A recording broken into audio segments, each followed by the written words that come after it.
Chair. All right, 7 o'clock. We'll get started with the Thursday, May 7th, 2026 normal meeting of the City of Kalamazoo Planning Commission. Could we get a roll call? Yep. Audette Bauman, Bissonette. Here. Curtis. Here. Duncan.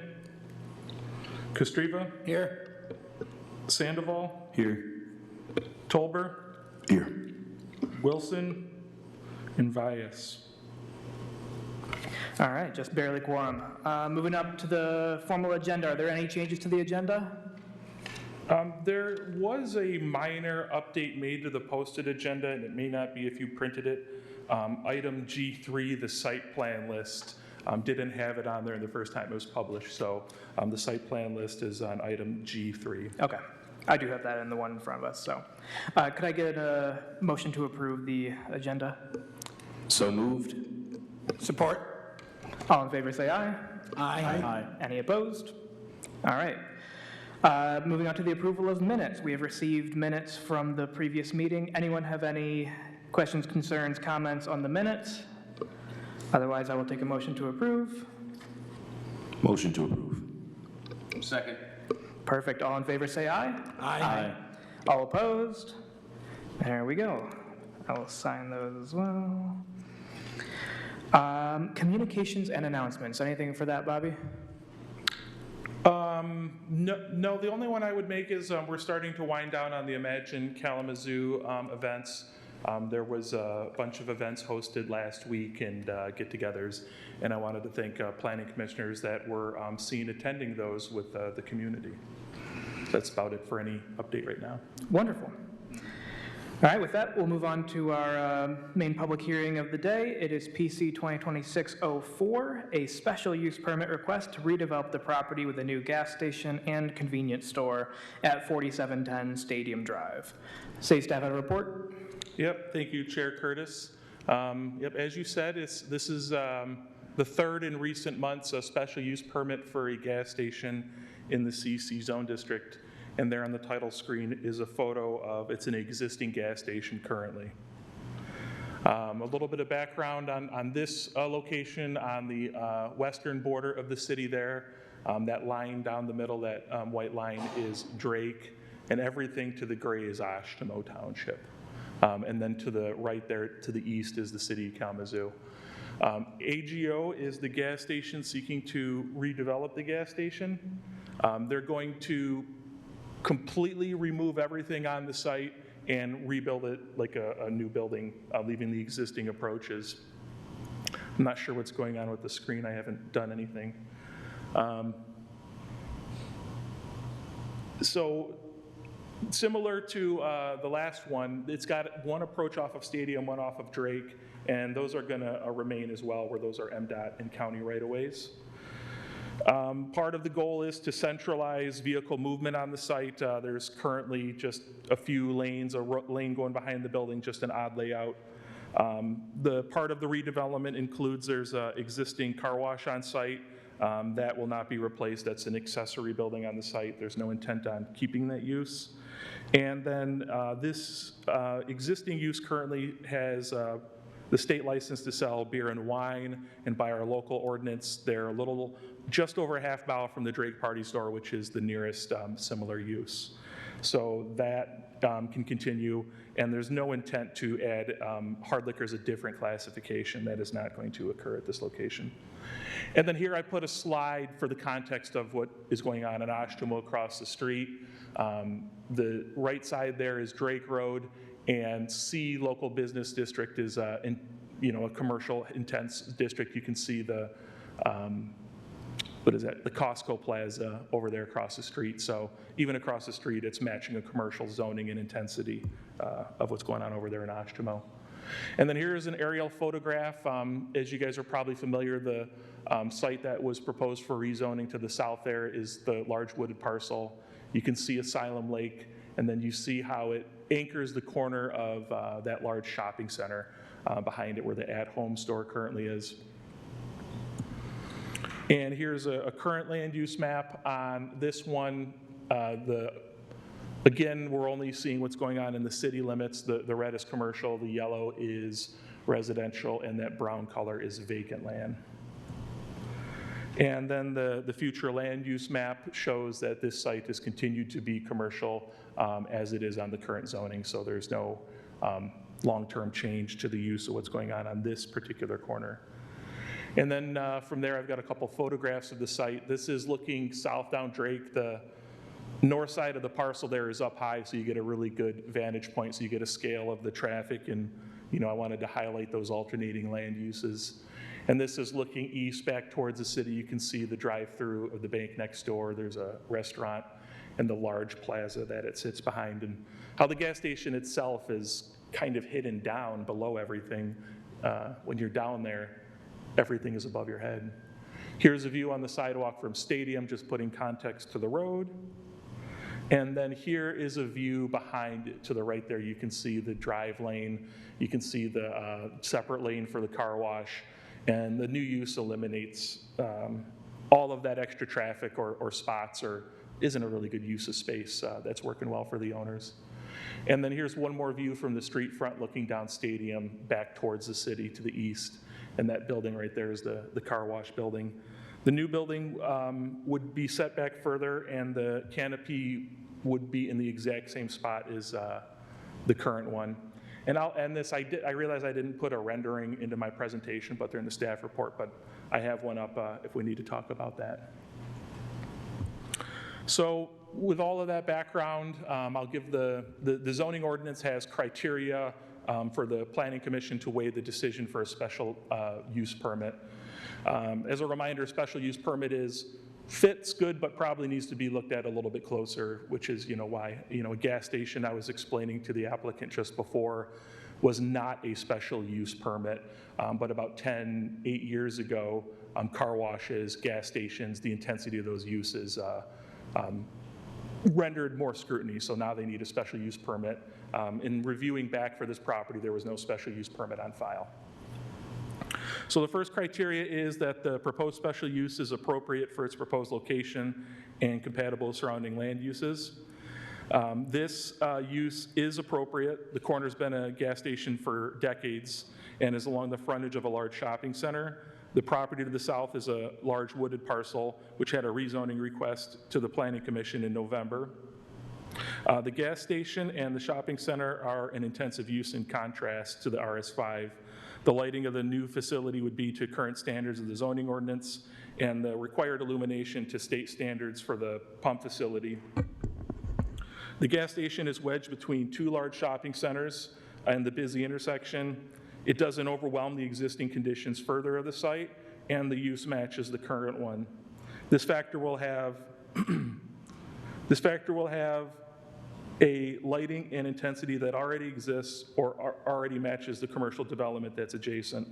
The corner of Stadium and Drake fronts two busy roads and has a wide variety of commercial and retail services arranged to manage and accommodate large volumes of customers and vehicular traffic. The gas station will continue to serve those customers and can provide an accessory commercial use to the large shopping center land uses adjacent to the site. Continuing the decision criteria is number 2 is that the proposed special use complies with section 50-4.4C12 use standards of the zoning ordinance.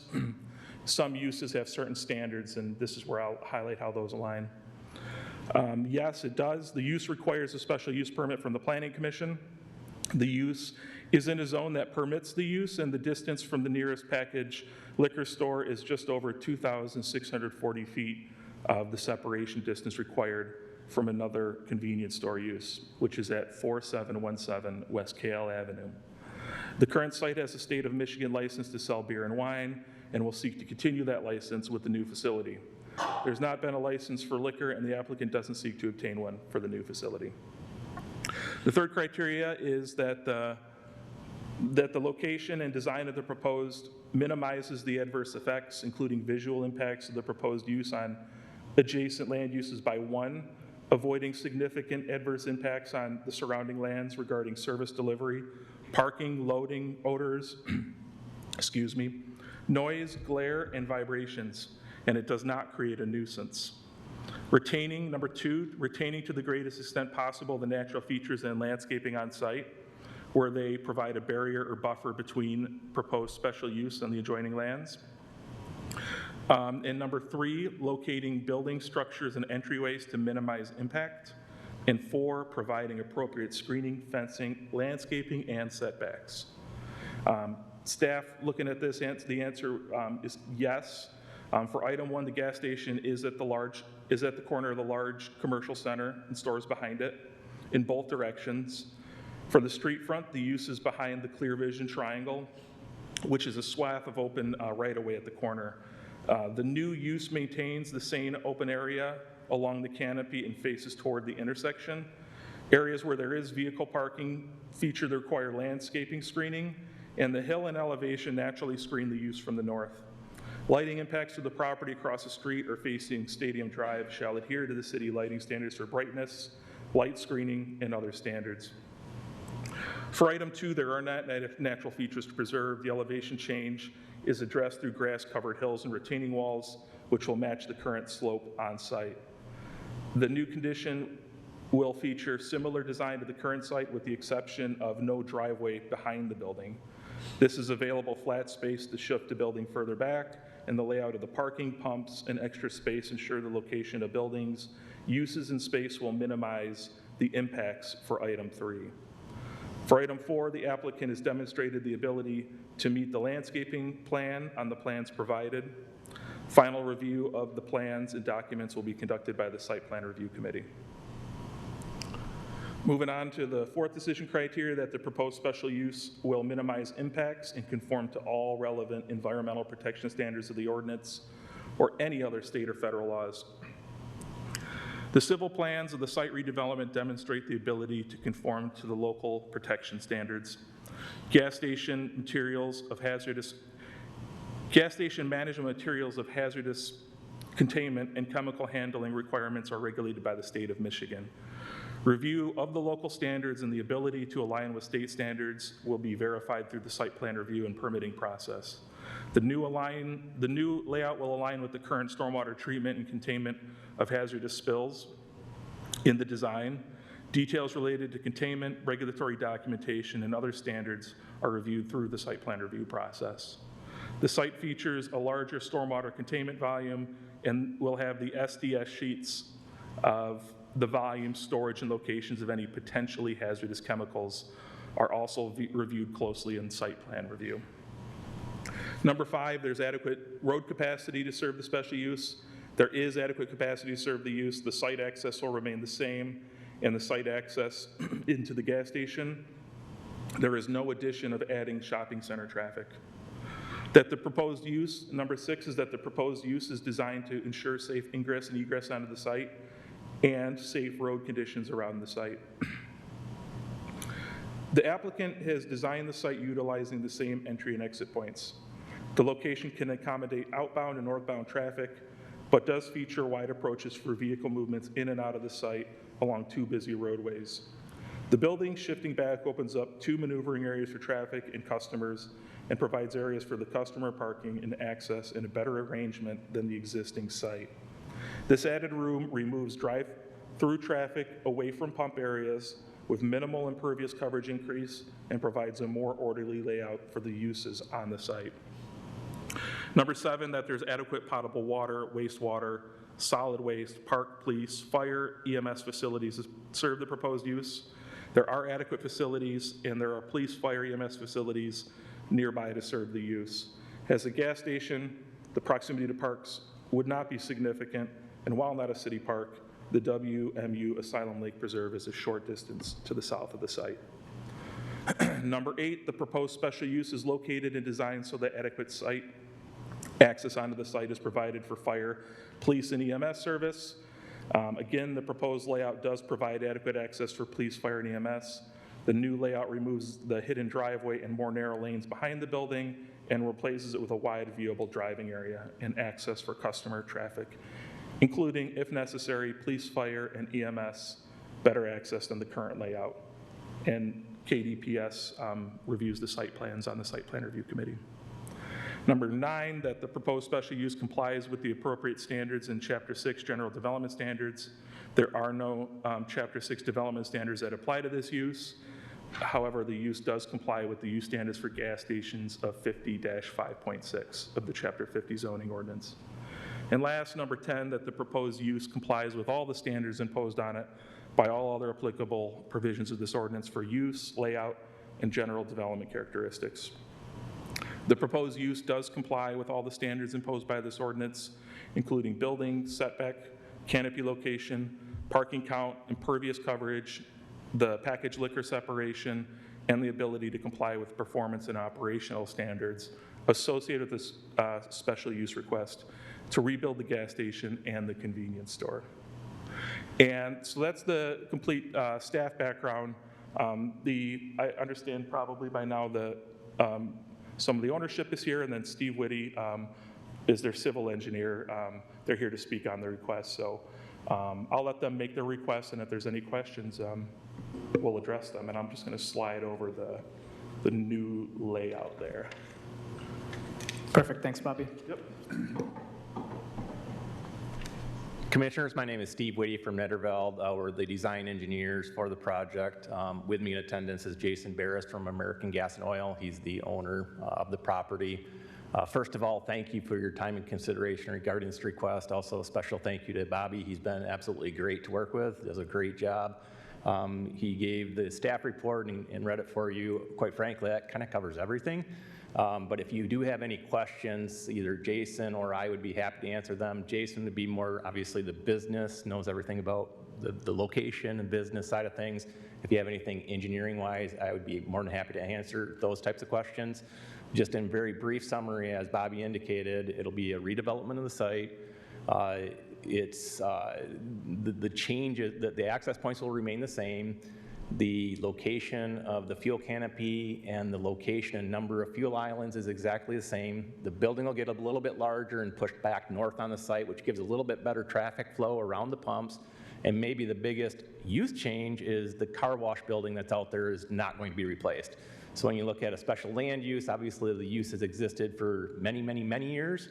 And then this request actually removes a portion of the use, which is the car wash. So hopefully it's a fairly straightforward request. Hopefully, pending your approval tonight, we'll move on to the site plan approval, work through city staff, and get that approved. So again, thank you for your time. I'll stop there. But again, if you have any questions, just let us know. Thank you. Here's just a quick one. You guys will know there's expertise in the room. I could look it up. But the traffic count at that intersection, especially for our listeners, what is it these days? What's our... I don't know that. Somebody's going to know that number in the room. Bobby? I don't know. We don't know? Okay, in that case, I will do my homework. I mean, that's one of our busiest intersections in our whole area, so, but I'm just interested in the numbers. Yep. So, Unfortunately, I do not know. So. well, I'll go find it. Okay. No, it's And then I have a fun factoids. Yeah. And I also have a question. Is there going to be access to the gas station from behind, like from that parking lot in the back? From the north property line, there's a significant grade drop onto our site, okay. so there's not going to be any access. The only two access points are going to be the existing one. There's a existing driveway off Drake and an existing driveway off Stadium Boulevard. Those are going, or Stadium Drive. Those are going to stay, but no new driveways, no new changes to the existing. Okay. Yeah. Thank you. Did you get any feedback from the public?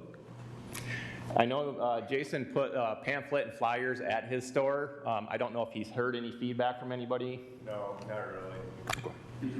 We didn't receive any feedback from the city either. Yeah. Okay. Any other questions for city staff or the applicant? I have one question for city staff, Bobby. Just in layman's terms for our citizens, because we're replacing a gas station with a gas station. Correct. Simplest sentence, why a special use again?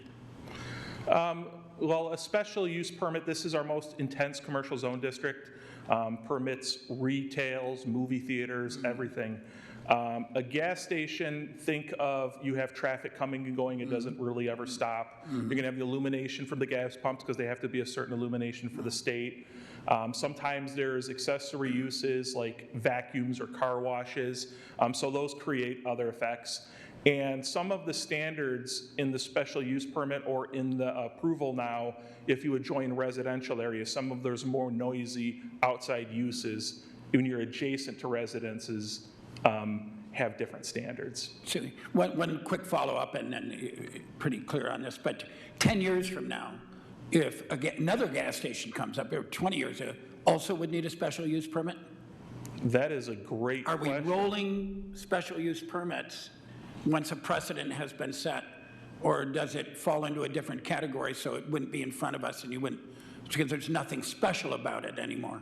That's correct. A special use permit does run with the land. Sure. So to answer your question, yes, this would not have to come back unless a similar situation, where on this one, a complete removal of the site, because there's a little bit of language about what is total or 50%, but small additions or even sizable additions, if you have an existing special use permit on file and it matches this and you're not, exceeding something in the ordinance, then that's just a permit. It does not come back in front of the Planning Commission. Thanks. Those are good clarifying questions. Anything else? The only thing I'll add to that was the special use permit, and maybe you already said it, was not a requirement in the CC zone district until maybe about 10 years ago. Gotcha. I'm curious as to how long the construction will take and whether or not traffic will be impeded at all.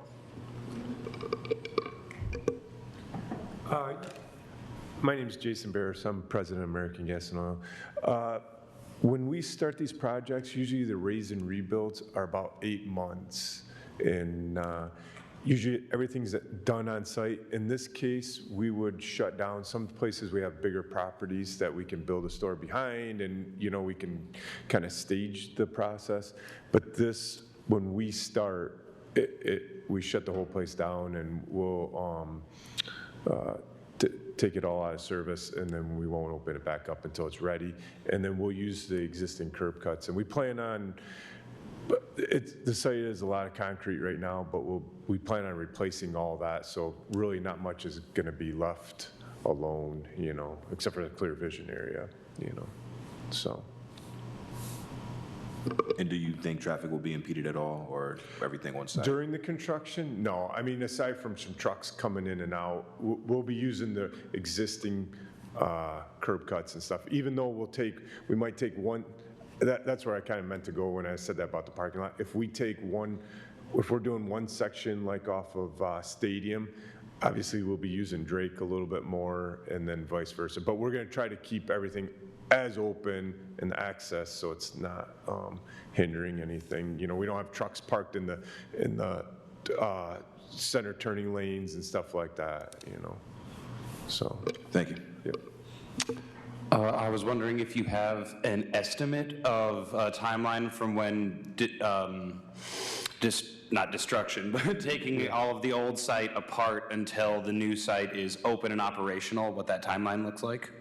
So demolition part, first off, I guess from the beginning, like from right now, depends on all the approvals. We do have some fine tuning on some of the design because there is some topography that we have to deal with. And a little bit of this is, preliminary what you're seeing, but it's 90% there. So, and then on top of that, Steve would work, the engineer would work with, there's the stormwater and all everything we got to meet. So I don't know how long that permit process takes, but sometimes it's taken a month, sometimes 2 months to get everything done. And then once we get approval or the permits and stuff, then we'll be ready to start. And then we would probably start by demoing the building and the car wash first, because that would give us the most space in the back. So demolition is going to take, probably a month, and then we'd probably start. Then we have to pull the tanks and stuff like that. So there's it's going to look rough. Or the demolition part's going to take probably a good couple months on here, and then once you start building up.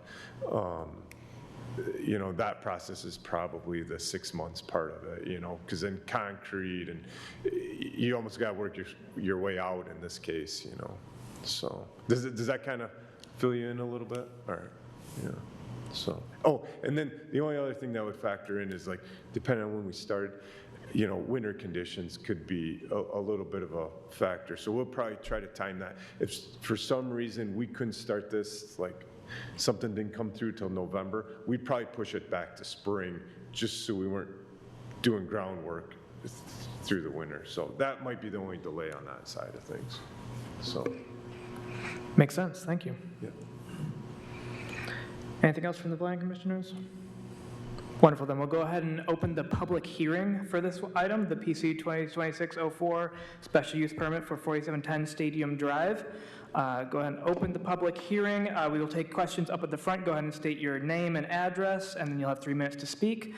Same goes for online. We are taking calls at 888-382-9556. That's 888-382-9556.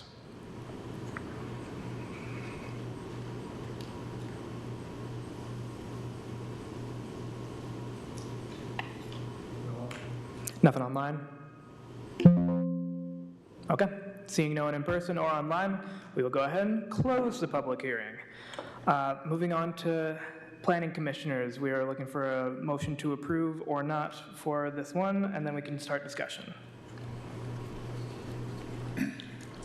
Motion to approve PC 2026-04 special use permit request to redevelop the property with new gas station and convenience store at 4710 Stadium Drive. Second. Take it away. No major concerns for me here. I like the fact that they're getting rid of the car wash. I think the public will too. Yeah. In particular, I noticed the car wash spot is being replaced with a tree. I think in general, car washes and trees have been the subject of much debate in this chamber, and so generally I think that that's a swap most people will be happy with. And it does feel particular, using this gas station feels, I avoid it because it just feels so cramped. So I look forward to the additional space. Yeah, get the additional maneuvering clearances there. Yeah, like you're saying, pretty cut and dry. It's the existing use, it's the same use going forward. I would have no major issues with it. Any other comments, concerns? All right, well then, we'll just go ahead and vote. I think voice vote is probably fine for this one. All in favor, go ahead and say aye. Aye. Any opposed? All right, with that, it passes. PC 2026, the special use permit to request to redevelop the property with a new gas station convenience store at 4710 Stadium Drive. Good luck, gentlemen. Thank you all very much. Yep, thank you. You guys with Emily and site plan. Okay. Perfect. Moving on to discussion and action items. We got any of those tonight, Bobby? Yeah. Good work for you. I'm sorry, I missed you there. Discussions and action items. Do we have anything on the agenda for those? No, none. Perfect. All right, moving on to reports. The city planners report. No city planners report. I already gave the update on the winding down of the community outreach in the downtown. Yep. And then the... I would make one comment regarding to the IK process, you know, because we're all active in our community too. I want to applaud the number and outreach for the IK events. I was at 3 or 4 of them myself. But when people say, and this is important for City Commission too, that, oh, we need more transparency, more, just tremendous effort to get people there. Right, and it's, so good job on the IK stuff, and anyhow, just want to compliment the effort there. Absolutely. Yeah. Second. Excellent, thank you. Yeah. The Planning Commission database project, how's that coming along? It's coming along well. I've got a presentation for the Planning Commission on it. Let me just make sure I get it slid over so I'm not focusing on this while I try to talk. One moment, please. View, slideshow from beginning. All right, a little bit of background. Late last year, professor from the geography department reached out They had an intern. I had gone there, and she saw a correlation. She had this student. So we met, and Charlie Kovacs is his name. He's an intern that interned with us through the winter semester, and he's all done and graduated. And very early on, like his work, the large deliverable project was this database. And I'm glad you asked about the special use permit. But I think it was great because when Charlie started, he was helping me do the fire tape for the exit out there. So I think it was a good little bit of seeing all of planning. For any one of these requests, or for any number of things, if you've ever talked to like Pete Eldridge or I, for example, there's a lot of decisions made by this board. There's a lot of codes made. There's a lot of site plans approved. There's a lot of decisions that matter and run for a long time. So then, like tonight, hey, how do we know there's not a special use permit there? And I'd love to say that there's this simple spot I can go to, but the Planning Commission records that I have go back to 1954. I can find pretty much anything. There's gaps in minutes in the 50s, but it involves knowing, well, they're scanned as photographs in this location. If I need this, I need to go to archives. Oh, these old minutes are scanned over here, and it's just enough institutional knowledge and enough record keeping. And over time, you can imagine you could just get different organized systems.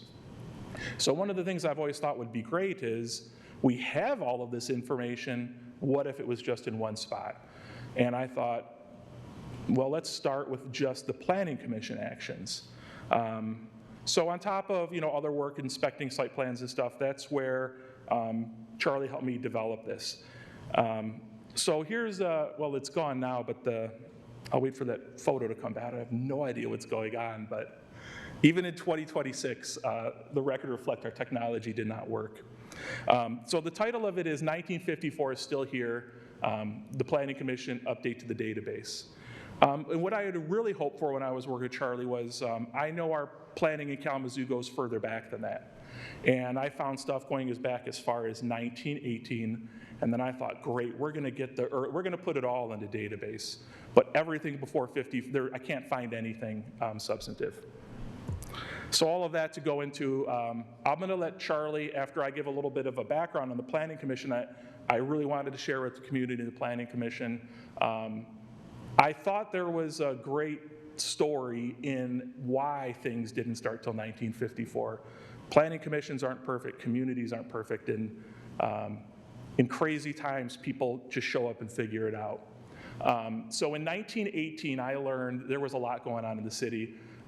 That's when the City Commission was first formed. April 1st, they first met. On April 15th, the previous commission had their last, or council had their last meeting. And that was part of a new city charter. And it's still in the city charter. I think it's number 57 in 1918 was, the city shall plan for its future. Planning wasn't really normalized yet, but it was that's a very early date for planning. And then down there in the right-hand corner is from the 1918-19 annual report. And in that same charter, there was a call for a municipal exhibit, which was held at a building downtown. And you could see Public Works and the police department, and they got tables in front of them and all this information, and they're there to let the community understand what's this government, how does it work. Sounded familiar. So even 100 years ago, that same spirit existed. And then I just wanted to put this map to put context. 1918 is also when the pandemic was going on. World War I was going on. And the city and its residents decided to completely change their form of government. And city commissions with a city manager lead was still a pretty new idea at the time. So the city was still largely contained in the valley, just starting to get up in the hills. And then I was able to dig up, this is from the city commission minutes. It's a letter from the city manager, Freeman, to the mayor stating, hey, our city charter says that we should plan, and I think it would be good for us to start a planning commission. So that's the earliest time that planning commission shows up anywhere in the city records. And then they liked that idea, and in 1919, they appointed 5 members to a planning commission, and then they got to work. They hired a Bartholomew, was his last name. I read he was the first hired city planner anywhere in the country, but there was money provided to do a study, and he did a study on the city. Unfortunately, that study didn't move very fast. The Planning Commission got frustrated, and the image on the right is from the report, and it's the same letters in the minutes. That Planning Commission submitted their resignation. They were disappointed in the city government and said, when you guys basically get your act together, we'll do it. And then in 1921, there was also a couple resignations, so some interesting timing at that time. So they tried to reset how they did the city, and it wasn't working. And then you pick up, there's a letter there from the Kindleberger at the KVP plant in Parchment saying, hey, we're a big industry neighboring town, we should probably plan and work together. I like the article there, adopt zoning ordinance at once, plea to the city. Imagine people pleading for a zoning ordinance. But zoning was really seen as a way for planning to become a thing. And then right there in that first zoning ordinance in the 1925 it was finally adopted, but it's actually signed by a zoning committee, which you can find in the minutes. So the council appointed a committee, they drafted an ordinance, and they got this one adopted in 1925. So the city had its first zoning ordinance, and if you've ever been in the CPED offices, or it's pretty well known, there's a 1929 Crane plan. So the Bartholomew plan gave us some introductory data, we did nothing with it. But then the city invested in Jacob Crane. I don't want to guess, I think he was out of Chicago, but I could be wrong. And you can see the planning commissioners' names there, and that got adopted, so that, in a sense, was our first long-range plan. And that was the plan that showed using civic buildings around Bronson Park, because before this was just residential. But I think it's interesting, it also shows things that look silly today, like a seaplane basin on the Kalamazoo River, or the vertical landing plane field there. And you also see in the minutes all these subcommittees were formed. They made one for streets, they made one for subdivisions, they made one for parks. So you're really seeing planning taking off, and at this point, in 1926, I think it was, there was a Euclid versus Ambler, basically made zoning a Supreme Court decision. So then a lot of places, zoning really started to take off at this time. Then we get into the 30s. Sorry, I just have a quick question. Did you say a seaplane basin? A seaplane basin, correct. I would like to object to the characterization of a seaplane basin as silly. I think it's a great idea, and we should do it. Let the record reflect. It is kind of where Verberg Park is today, too. Yeah, so then by the 1930s, there's some newspaper articles about planning and what it can do, and I thought there was an interesting one from 36 where through the federal worker program, the city building inspector, he advised some feds in Detroit because they thought our code and how we administered was a good template to use for some WPA things. But there's almost nothing, things fade away. And then it gets, one of the more interesting finds was on September 4th, 1945, 2 days after Japan surrendered in World War II, Ralph Hayward, whose name is on that 1929 plan, he was the chair of the Planning Commission, he writes a letter to the mayor or city manager saying, hey, now that the war's over, I bet the city really wants to get back to planning. And he goes, I used to be on it back before it faded away, and I don't know if you guys ever ended our terms. Things like that slow down the Planning Commission's work, so if you do want to restart it, I suggest you formally end the terms. And then about 2 months later, you see an action to end the terms, and then in 1946, they appoint the new Planning Commission. So I think between 33 and 46, there was no Planning Commission, and there was a zoning board back in the 20s, and it almost feels like the Planning Commission wasn't really fully affiliated with the city yet, which might explain why some of those records might not be in the city's hands. So moving along, in 1948, you start to see the actual planning department. Upjohn donated money to the city to fund long-range planning and to staff planning for the city, so thank you for that, and that is when the planning department formally started. And you start to see they appoint a plan director, another consultant, Sego, if I'm pronouncing it correctly, they do a whole bunch of studies in the 50s. So now we've got a zoning ordinance, an old zoning ordinance, we're getting the data collection, and the city is working, you can pick up at that time, they were gonna redraft the whole new ordinance in 1951. And I got some of the plans there, and a letter from the planning director about some of the background work he did before it got to where it was. That 1951 ordinance was not well received. And we were not the first ones to be in these chambers until 1 o'clock in the morning. You can read about the community meetings, and it's worded in a very 1950s way, but the people didn't like it. Most of the concerns were coming from what I could tell, homeowners worried about the code making their house not be allowed to the code anymore. And then from there, you can see all of the work. There's more outreach meetings. I think that might be the letter, but again, the planning director is explaining all of the steps and all of the places he's checked. You know, you really see how they worked to get that zoning ordinance to a point before they brought it forward. And you can see that's 3 years. And then how does this tie to this database and the work Charlie did was because the 1954 ordinance and our records go back to April. And in our residential standards to this day, I got the footnote at the bottom. Any block built before that date that was more than 25% occupied, that becomes the setback. And that language came from that community feedback at that time.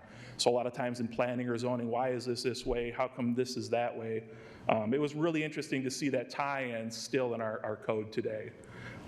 And from there, I'm gonna let Charlie explain the work he did, what he took away, because he had all of this information in my scatterbrain, and we worked with our IT department to go, here's where I want this to go, and I think we did it, so.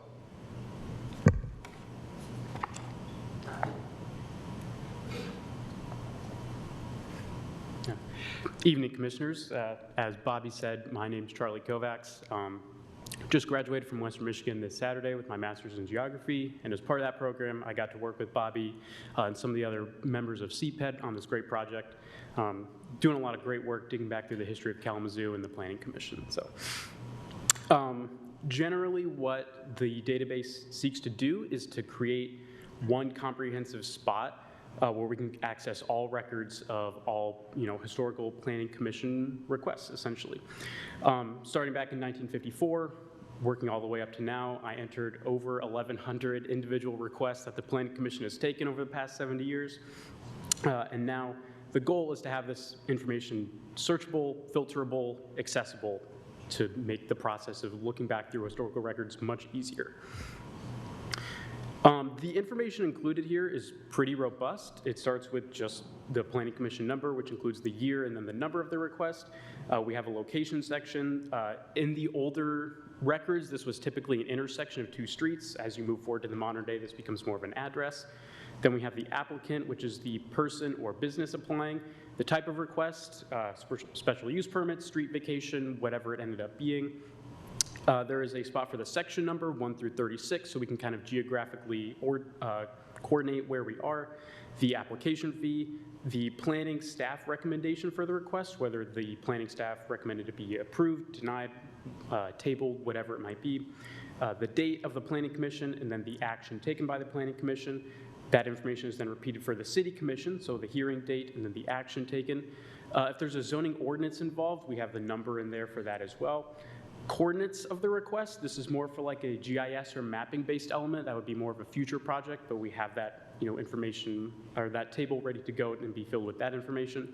And then a link to the Planning Commission minutes. So this was primarily found in TIFF files through CPED's archives, and we have a way to access the minutes directly from the database there. Finally, if there's anything else additional needed, we have an attachment section, so anything else, whether that be site plan reviews or anything like that, we can attach those as well. This is generally what it looks like when you kind of get into the nitty-gritty of it. I just kind of picked a random section here from 1965. So we have the Planning Commission hearing date, the approval or non-approval of the Planning Commission, then the City Commission hearing date, approval or non-approval by the City Commission.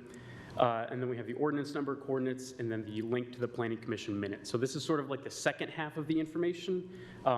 It's a lot of information, so it requires a lot of scrolling to get through. I did my best to kind of visualize it as best as I could here, but that's generally what it looks like. As for what you can do with the data, probably the most important thing is the filter and search functions. So up at the top left there, I have just kind of randomly selected some filters to kind of demonstrate this. So these are requests that were recommended be denied by the staff, but were then approved by the Planning Commission later. So you can filter by each individual criteria like that. Another one could be the applicant. So I filtered for applicants that were listed as City of Kalamazoo, the Planning Commission, or the CPED department. So kind of as the city evolves over time, a bit of a change within the title, but these are all of the things that the city requested. And finally, sorting by the type of request. So here I've just sorted by rezoning and special use permits. We can go through and look at all of those and kind of filter out anything else there.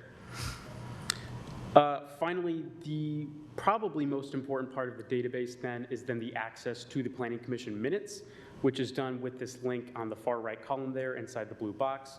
When you click on that, this goes through the Kalamazoo archives and it pulls up the TIFF file that is the original Planning Commission minutes. I spent a lot of time looking through these and it gives a lot of really good insight onto why staff or the commissioners may have wanted something to be passed or not. And it's just a good way to kind of, look back and see what was approved for what reasons, what was denied for what reasons, and it just gives a more robust look into each individual request. Finally, what this database is good for can be data visualization.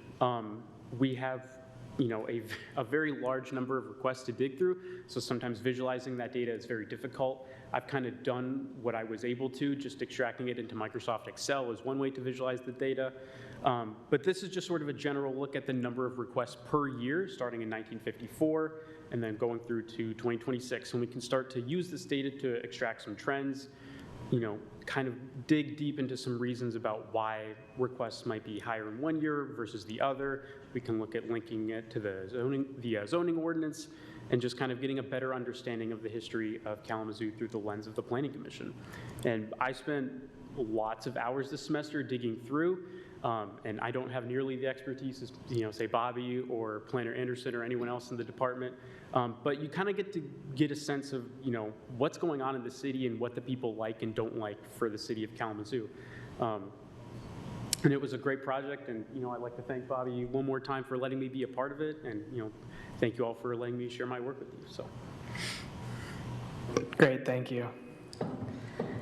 And I'll just wrap it up here, just a few wrap-ups. So what, even beyond this, I'm already using it.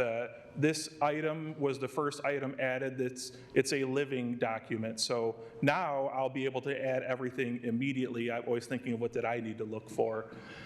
Instead of using Excel spreadsheets, and other staff in our department are already using it. Someone was trying to find a PUD plan and looked for it that way. And then I think this is a repeatable. We manage a lot of boards. It's something I'd like to do with our site plan files. Those are always something there's a lot of requests for. And then it's just modernizing. You look at those planning records, in one of them in the 40s, it said some 50% of the city still didn't have electricity. So everything's always changing, and I think, I forget, what was the name, the Microsoft program? I can't. List. List? Yeah, it's called List. So this wasn't something that, we just came up with. I reached out to our IT department. What is the leading best way that works for you guys to manage our data, and what would you want us to see? And that's where they showed us this program. So that helps operationalize and institutionalize memory. It isn't just how Bobby Durkee remembers it. There's a planning record. And then, it continues that partnership with a university, real practical experience, and that can be translatable anywhere. And I just, of course, had to throw one more map up there. In 1954, our border was the black line, and now we're a bigger city. So again, even the city's changed physically so much. And between those two, there's the 1,100 meetings, and that's about it. And then there's an aerial of it today. If there's any questions on any of that background or the database and how we're using it, we'd be glad to answer. I have 1,000 questions, but I'm going to use the database. It's a great idea. Number one, get the data right. Where is it? How do we get to it? We see it at Western all the time as well with our problems in that. But so congratulations on doing that. Question, who is the curator of this database? Who, The is there a assistant person? city planner. Okay, assistant city Yeah, planner, this okay. one is, it is not, so we have, the city has an archives and a clerk's office. Like, think of anything that goes to the city commission, Yeah. like, you can find it. Okay. And so as a sub-board, Yeah. the planning division is responsible for the records, and we will, after a while, we then send it up to archives. But before it gets there, and what survives is the planning division. So we have ownership of the authentication of the data.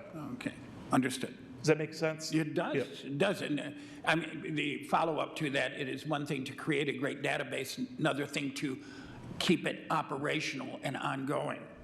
Yeah, I didn't So want to you- remake the Excel sheet because I figure that yeah. it's something I know, something that I work with, but I'm realizing these years go by quick, and in 20 years, someone else will have to figure it out. And what works a little better, or we got to kind of think, not many departments use lists yet, or not many people use it, but there's many reasons it's kind of a more modern thing. And one very brief, live now, available for me to use? Oh, that is a good question. Are we live? It is not live. It could be. Okay. Yeah. Yeah. I'm pretty sure I could set it where people can just view, not like remove or delete files. So. You sure? Because right now I'm using it, and I think it has to be fed. Charlie got a lot of the minutes in there, and all of the structures in there, and that search criteria. But I want to put the staff reports in there. I want the ordinances, because when you start looking back, you see all the ordinances and just build that framework. But again, just for clarity, citizens at home at some point will be able to use it? I don't know, but I could follow up on it. Okay. Just because, again, I don't want to speak wholly for the data of the city of Kalamazoo. Yeah, so, understood. But Yeah, if there's a way to, or yes, it would be, it's pretty translatable. It's designed to be used throughout the Microsoft ecosystem. Yeah, thank you for that hard work. Any other questions or comments for city staff on that one? Excuse me, I got struck just a bit to move. This database would be a public record. So there might not be, at this point, direct access online. But with any public record, FOIA requests could be made. You may require the assistance of a city staff member to access it and use it. But it's, it's not like it's a deep, dark secret that. Right. Well, since we have you in legal question. I will add that we do get a lot of FOIA requests. Sure. And that will cut down a lot of staff time. Those will go a lot faster. Right.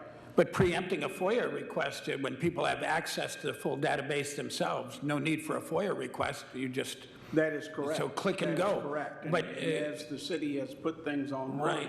Yeah. in many instances, then we are able to simply refer them, hey, So I guess I will everything you want is right here. pursue, and I will City website. cut myself off on this. So the owner of the database is the city of Kalamazoo, not the people of Kalamazoo. I mean, I'm just looking for that FOIA line. It's a public record of the city. Okay, all right. So, yeah, fair enough. Great. Yeah, exciting stuff. Yeah. Yeah. Well, thank you for that. The last thing I'll say is because it's the exact same information, just organized differently. So. Yeah. Other than that, site plan list, anything to comment on there? No, unless there's any questions on specific projects, I just updated it to the 2026 list, and those are, they're trucking along, so. Great. Thank you for that. With that, we'll go ahead and move to public comment on non-agenda items. So this is any public comment regarding any items that are not on the agenda tonight. We'll go ahead and open that public hearing. Go ahead and come up to the mic, state your name and address, or call in 888-382-9556, 888-382-9556. Give a quick moment for checking that system. That number memorized. I should have that number memorized.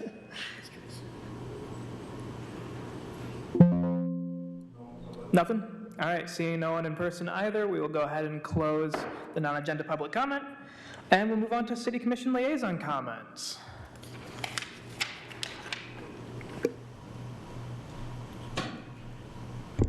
Good evening, everyone. Don't really have anything to report back on city commission business. Just a reminder that because of the election yesterday, we're on a little bit of a different schedule. So our next city commission meeting is next Monday, and then we have one the following Monday. So normally they happen the first and third of each month, but it's a little bit off on these election months. Just wanted to share, I'm sure many of you on the dais here are aware of this, but our farmers market officially opened for the season this last Saturday, a very exciting time of year. This is our first season where it seems like everything is pretty well buttoned up there, so it's really exciting to see that up and running, and I hope the community will show up to support it each Saturday this season and on the other market days as well. I thought what it would be kind of neat is just to share progress in housing. Just in the last 2 to 3 weeks, it's been really quite enjoyable to go to 3 different events related to housing in our community. The first one, Cal Recovery, which is now known as the William Schma House, for 48 units of individuals who are in recovery, affordable housing in the Edison neighborhood. That was really an exciting opportunity for our community, and Governor Whitmer was there as well. And then last week, we had a chance to celebrate the opening of the Landing Place, which was another project the city was partnering with as well, with 77 units of family transitional housing, which are opening here shortly. And then lastly, if you're not familiar with Kalamazoo Housing Advocates, they just moved and have a new office grand opening on North Rose Street. And if you're not familiar with Kalamazoo Housing Advocates, great organization that's providing supportive services to individuals who are just trying to get housing resources and stay housed, but they also have a smaller transitional house on Bryant Street in the Edison neighborhood as well. So those all just recently happened, some exciting updates, partnerships, organizations that the city works with closely, and wanted to share those updates with you. Also wanted to thank Commissioner Slaby, who's here with us tonight to join us to hear what's going on at tonight's meeting. But thank you for your service as always, and hope you have a great night. Perfect, thank you. All right, moving on to the last item on the agenda, planning commissioner comments. Anything you want to get out there, get into public knowledge? Yeah, I just briefly wanted to, again, thank Bobby and Charlie for giving us that presentation. It was fun seeing a little bit of Kalamazoo history and excitement for seaplane potential, but especially congratulations, Charlie, on graduating. I'd say get that in the record. Well done as a Bronco alumni myself, and we got a famous Bronco professor up here. Congratulations, and excited to see what more work you do with this database. I don't see him. Yeah, I would also echo what Commissioner Pradell had to say about the farmers market. It's so good to see it in its pretty much complete form. That's been one of the greatest joys of my professional career, getting to work with the city and developing that. That's been absolutely wonderful, so I'd recommend anybody get out there Saturday mornings if you can. Any other comments? Just also, I was at the farmer's market for the opening, and the Don Cooney Cultivation Center was sheltering people from a brisk breeze, so 10 out of 10 on the Don Cooney Cultivation Center. Wonderful, thank you. All right, with that, seeing nothing else, we will go ahead and adjourn this meeting of the Planning Commission.